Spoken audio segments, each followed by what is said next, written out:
Hanoï. Aussitôt que du pareil l'espoir menait, la ville de son panache blanc effraie les tyrans. Le galop de nos coursiers apporte au peuple entier le bonheur et la liberté.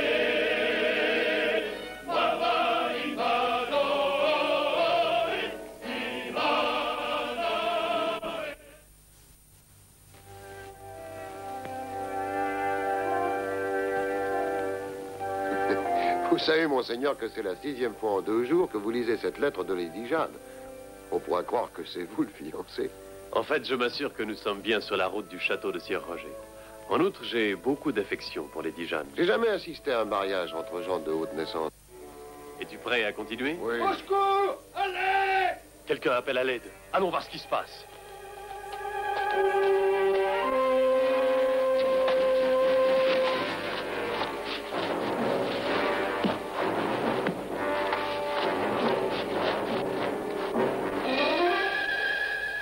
Prends soin de cet homme, je vais m'occuper de l'autre.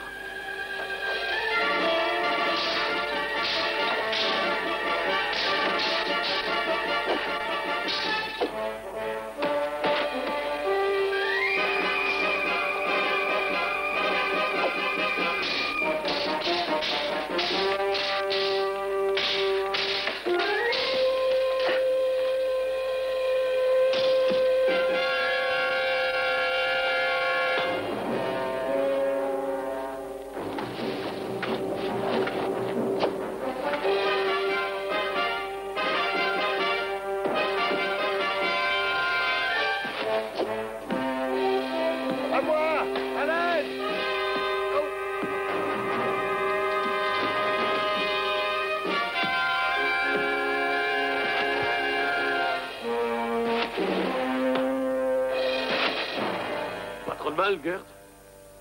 Non.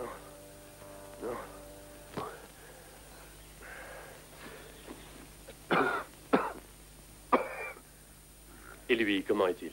Oh, ça n'a pas l'air grave, mais c'est pas la faute de ces gredins. Allez, viens. Quel est ton nom, mon ami? Edge, seigneur. Tom Edge. Va chercher le tonnelet pendu à ma selle. Ils m'ont volé. Ils m'ont volé tout mon argent. Jusqu'au dernier sol. Ainsi, c'était ton argent qu'ils voulaient. Je me demandais pourquoi ces 3 cavaliers s'attaquaient à un cerf sans défense. C'est toujours l'argent que veut le cavalier masqué. Le cavalier masqué? Oui, c'est comme ça qu'on l'appelle par ici. Chaque fois qu'un cerf se rend à Melchester pour acheter sa liberté, il est attaqué et volé par le cavalier masqué. Cela est bien étrange. Pourquoi? Rien d'étrange si la somme est importante. Oh, ce n'est pas à l'argent que je pensais. Le chef avait un tatouage au bras. Et j'ai pu lire « Mort au prince Jean ». Ce qui voudrait dire que c'est un partisan de Richard, cœur de lion. Je me refuse à croire qu'un tenant du roi Richard déroberait à un cerf la rançon de sa liberté. Ça va, Tom. C'est comment le cavalier masqué a pu savoir que Tom transportait une telle somme? Avant qu'un cerf puisse acheter sa liberté, il doit aller se faire inscrire sur la liste du shérif. Eh bien alors, pourquoi votre seigneur ne vous protège-t-il pas? Sir Roger nous protège dans les limites de son domaine. C'est sur la grande route que nous sommes volés. Sir Roger? Sir Roger de Wickenham? Oui. Vous le connaissez, seigneur? Je ne le connais pas, mais je connais la dame qu'il va épouser. Nous nous rendons à son château pour la cérémonie. Sir Roger est un bon seigneur et il a offert une forte récompense à qui capturerait le cavalier masqué. Mais ça n'a servi à rien. À quoi pensez-vous, Sir Ivanhoe? Je pense que toi et moi, avec l'aide de nos amis, allons devoir capturer le cavalier masqué. C'est plus facile à dire qu'à faire. Il n'opère jamais seul. Ce ne sont pas les hommes de main qui m'intéressent. C'est le chef que je veux. Celui qui porte les mots « mort au prince Jean » tatoué sur le bras. Oui, mais il est rusé et ne commet pas d'erreur. Rusé comme une bête de proie. Eh bien, nous essaierons de le capturer comme on capture une bête de proie. Comment ça? En tendant un piège.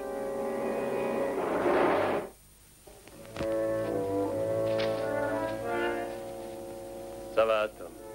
Maintenant, Harry et Matt, cachez le nœud avec des feuilles mortes. Jack, dispose la corde depuis le nœud jusqu'à cet arbrisseau. Gert, donne-lui ta sangle pour l'attacher. Voilà. Eh bien, qu'y a-t-il, Gert? Mes préparatifs n'ont pas l'air de t'inspirer confiance. C'est que vous semblez oublier une chose très importante dans votre plan, monseigneur. Vous ne savez pas qui est le chef. Pas encore, en effet, mais j'espère le savoir demain. Ah, alors nous n'allons pas au mariage. Mais bien sûr que si. Réfléchis un peu. L'homme que j'ai combattu était un remarquable escrimeur, donc probablement ce n'est pas un manant. Et Lady Jeanne a écrit que Sir Roger a invité toute la noblesse du comté. Oui, mais le fait que le chef sache se servir d'une épée prouve pas qu'il soit noble. Non, ça ne prouve rien, mais il y a autre chose. Ces hommes ne commettent qu'un crime, toujours le même. Ils attaquent les serfs qui vont acheter leur liberté. C'est donc que politiquement, ils sont opposés à la charte du roi Richard sur les droits des vassaux. Ouais. Oh, Jack, je vais t'aider. Comment te sens-tu maintenant, Tom? Beaucoup mieux, Seigneur. Bon. Gert, tends la corde au travers du chemin. Te crois-tu en état de repartir ce soir pour Manchester? Si j'avais mon argent, je partirais à l'instant même. Ah, Gert, ma bourse. Merci. Voilà l'argent, Tom. Mais ne t'en va pas avant la nuit. La pleine lune permettra aux cavaliers masqués de t'apercevoir. Quand tu les entendras, quitte la route et viens vers ce chemin. Ne va pas trop vite, il ne faut pas qu'ils te perdent. Mais ne va pas non plus trop doucement, car il ne faut pas qu'ils t'attrapent. Est-ce bien clair? Bon. Eh bien, je crois que tout est réglé. Espérons que demain, à pareille heure, nous serons débarrassés de ces canailles. Seigneur, vous avez encore oublié quelque chose. Je sais, les mots sur le bras du chef. Ah oui, qu'en pensez-vous? Dans un puzzle, certaines pièces semblent ne pas concorder, mais se casent. Et tu verras que nous parviendrons à découvrir son identité. Viens.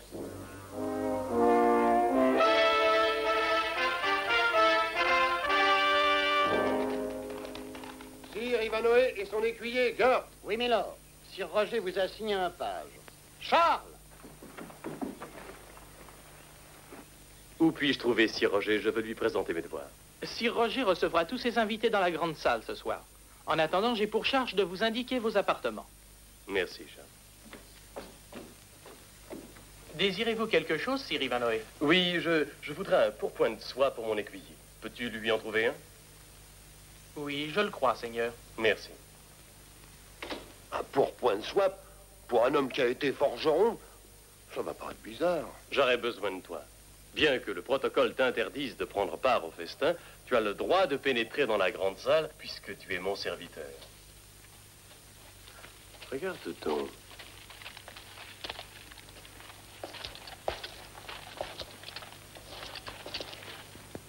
C'est Jacques Ludlow. Que fait-il ici? Peut-être qu'il apporte des provisions pour le banquet de ce soir. Peut-être. Mais où en étais-je? Ah oui, une chose est certaine, celui qui est le cavalier masqué se gardera de montrer son bras, car ce serait se dénoncer. Il nous faut trouver un autre indice. Cela ira-t-il, Seigneur? Très bien, merci.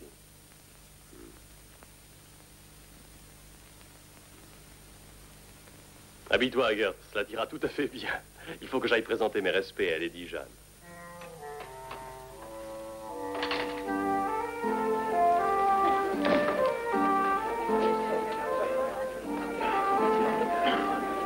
Ivanoé. Congratulations, Lady Jeanne. Merci. Vous vous souvenez de mon père? Comment l'aurais-je oublié? Comment allez-vous bien? Heureux de vous revoir, Ivanoé. Et voici Sir Roger. Roger, voici mon vieil et très cher ami Sir Ivanoé. Bienvenue à Wickenham, monsieur Ivanoé. Lady Jeanne m'a parlé de vous si souvent et si chaleureusement qu'il me semble vous connaître depuis longtemps. Mes félicitations également, Sir Roger. Vous êtes un heureux homme. Merci. Excusez-moi. Je vous ai réservé une place à mes côtés pour le dîner. Maintenant, veuillez m'excuser, je dois recevoir mes autres invités. À tout à l'heure.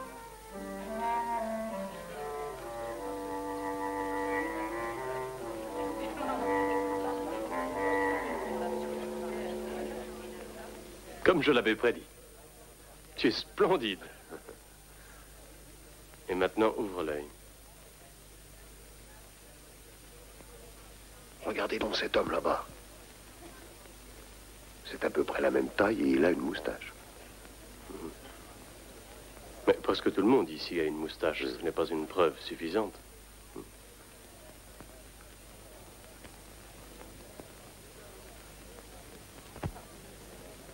Ah, Sir Michael, on m'a dit que vous aviez chassé aujourd'hui. Oui, et c'était une chasse splendide. J'aurais aimé y participer.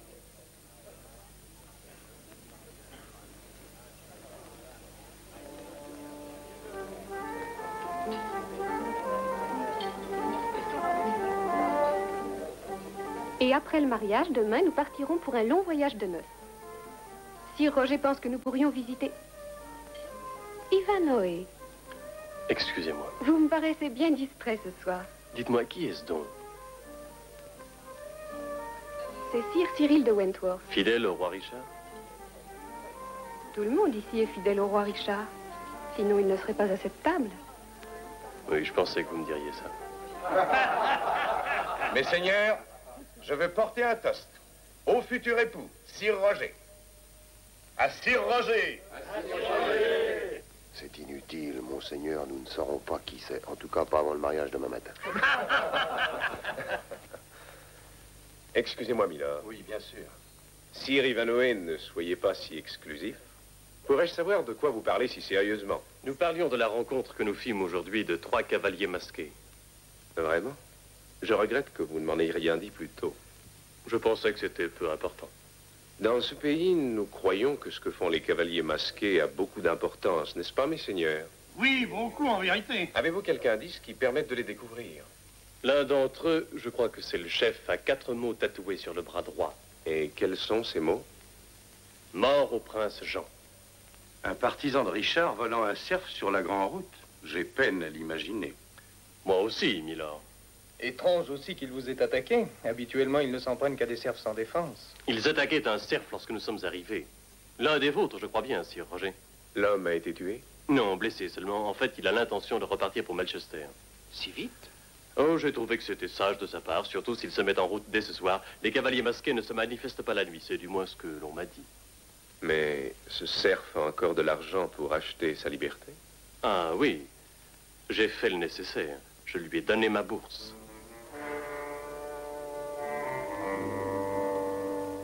Je ne comprends pas pourquoi vous avez annoncé ça comme ça. J'espérais que le chef se trahirait d'une façon ou d'une autre. L'ennui, c'est qu'ils étaient tous si excités qu'il m'a été impossible de me faire une opinion. Souffle la chandelle.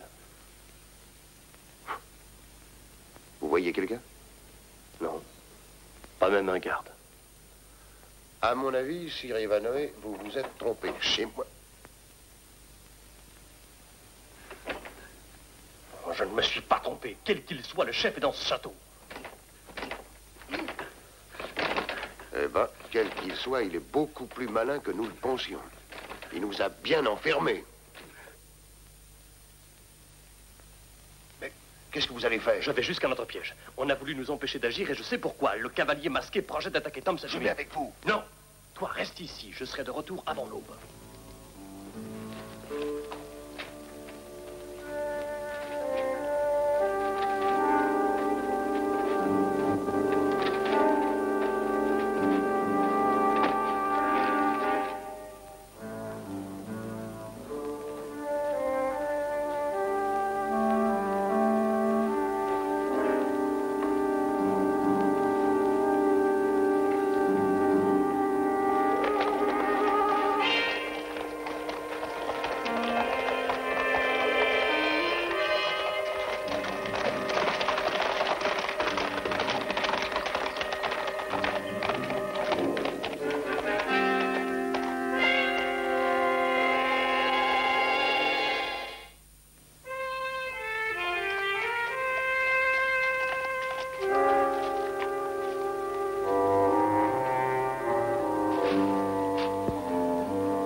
J'ai trouvé ça. Il faut que je m'en aille au matin avant que le château s'éveille. Dis à Lady Jeanne que je serai revenu pour le mariage. En tant que maître tisserand de Melchester, j'ai pensé que tu pourrais me dire si tu avais fait ce tissu. Ça ne vient pas de chez moi, ni de chez aucun tisserand d'Angleterre. Tu es sûr? Ça a été fait en France. C'est de la laine française. Oui. Encore un renseignement. Peux-tu me dire où se trouve l'office du contrôle public? Oui, c'est là-bas, juste au coin de la rue. Merci, mon ami.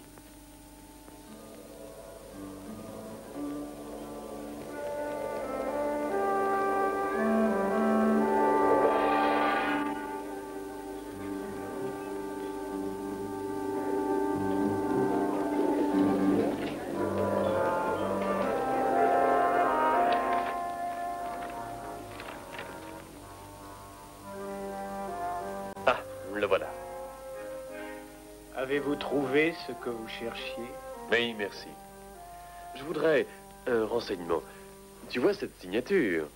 Oui. Crois-tu que tu pourrais la recopier exactement? Oh, ce n'est pas difficile. Veuillez placer le parchemin sur la table.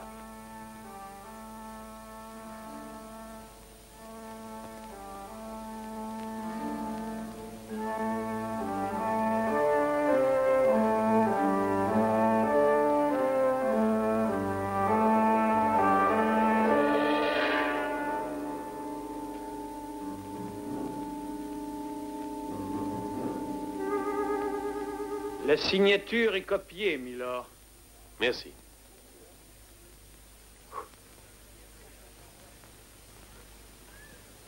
Parfait. Merci, mon ami. Merci beaucoup. Au revoir, Milord.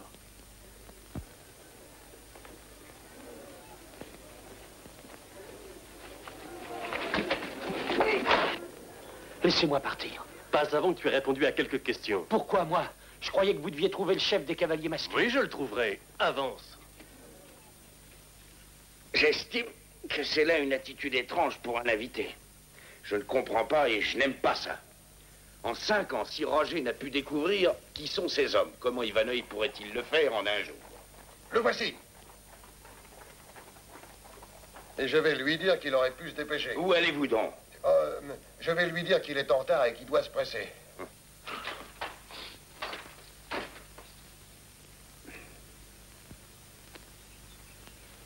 La cérémonie est sur le point de commencer.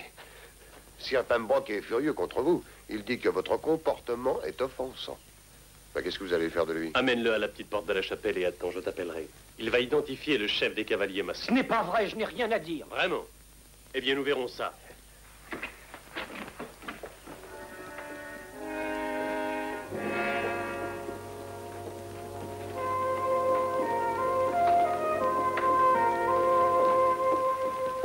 Par tous les saints, Ivanoï, où étiez-vous donc? Je cherchais à identifier le chef de nos cavaliers masqués. Qui est-il? Il manque encore un maillon à la chaîne. Quand je l'aurai, je vous le dirai.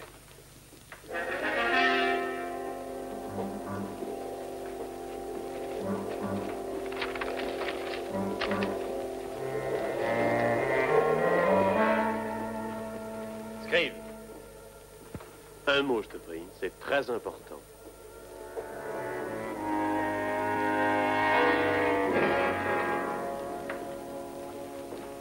Eh bien, Sir Ivanoï, quelle est cette importante question? S'il te plaît, j'aimerais voir la signature sur le contrat de mariage.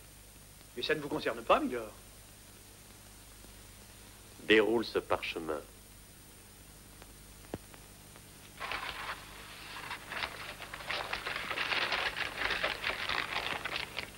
C'est bien ce que je pensais.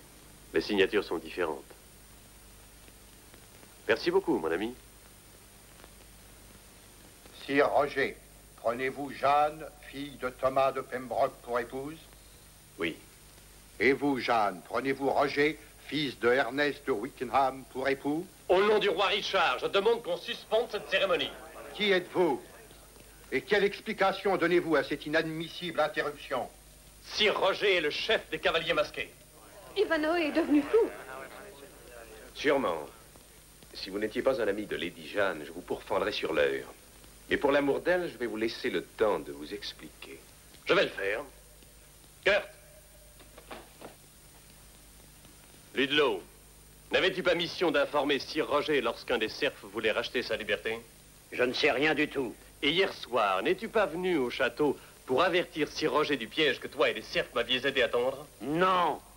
Ainsi, plutôt que d'avouer ce que tu sais, tu préfères te balancer au même gibet que le bandit masqué.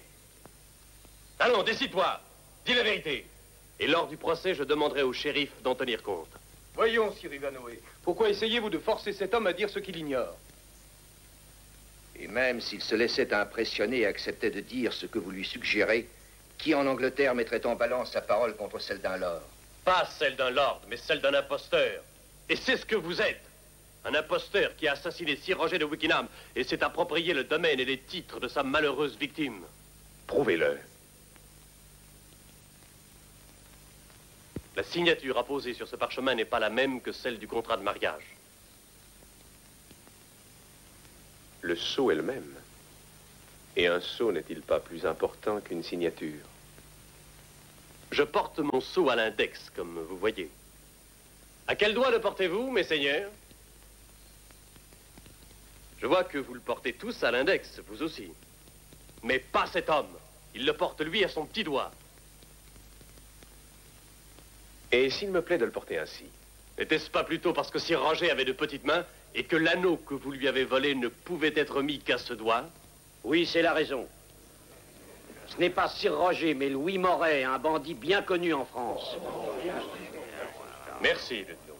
Maintenant, peut-être vas-tu répondre à une autre question. Pourquoi les mots « mort au prince Jean » sur son bras? Lorsqu'il était en France, il fut battu par le prince Jean et il avait juré de le tuer. Dans un accès de colère, il s'est fait tatouer ces mots sur le bras. Et comment sais-tu tout cela? Je le servais en France, comme je le sers encore ici. Qu'avez-vous à répondre à cela, Sir Roger? Seulement ceci.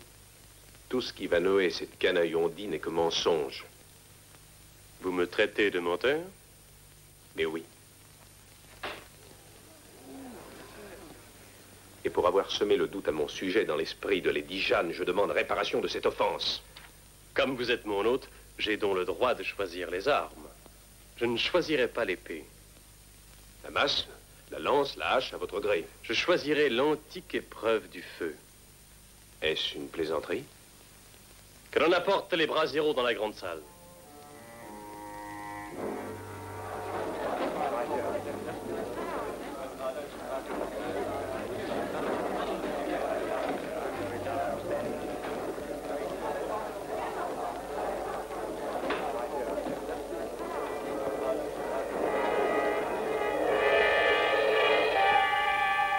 Vous ne dénudez pas votre bras, Sir Roger? Faites plutôt attention au vôtre.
Maintenant, doutez-vous encore que cet homme soit le chef des cavaliers masqués?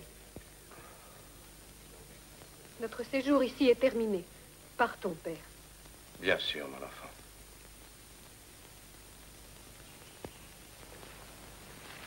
À quel moment avez-vous soupçonné Jacques Ludlow d'être un informateur?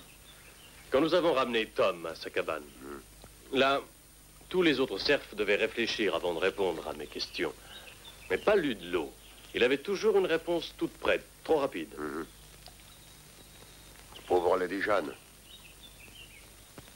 Oh, je ne crois pas que le chagrin de Lady Jeanne soit de longue durée. Je connais Lady Jeanne. Lorsque je suis allé lui dire au revoir, elle avait l'air triste, mais m'a souri bravement. A-t-elle dit quelque chose? Oui, elle m'a dit.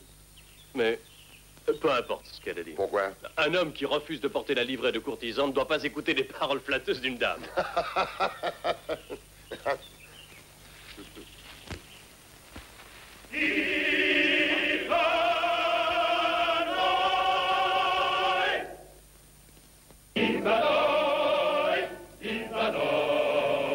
Parlez-nous, nous faisons et nous chantons. Écrivons à nous la belle des opprimés. Voici nos cœurs, nos lances et nos épées. Ivanoï, Ivanoï, aussitôt que tu parais l'espoir venait, la vue de ton panache blanc rangs. Le galop de nos coursiers apporte au peuple entier le bonheur.